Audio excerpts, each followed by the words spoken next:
everyone! Today, let's dive into the most powerful words in critical questioning, where. It may sound simple, but asking where helps us locate not just places, but also context and origins of ideas. So let's explore how this question shepherds our thinking.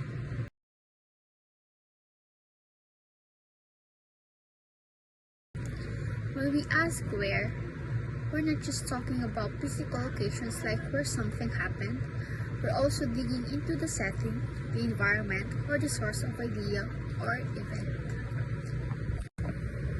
For example, where did this information come from? Where can we see this issue happening the most? And where does this apply in real life?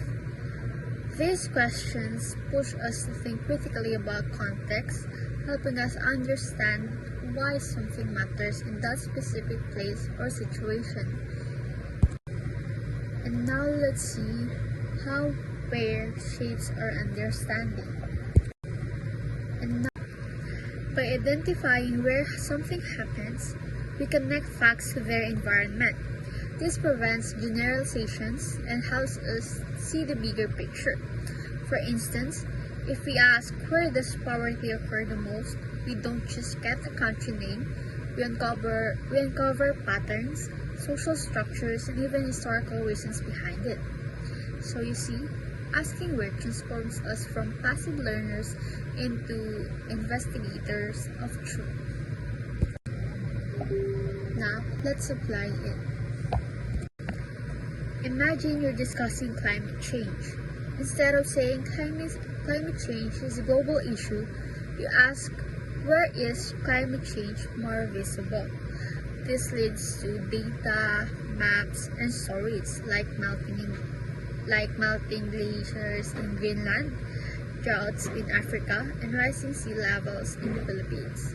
See, one question opens a whole world of understanding.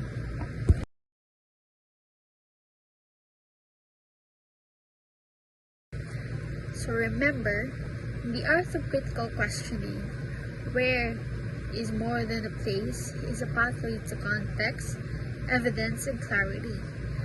Next time you encounter a new idea, dare to ask, where did this come from?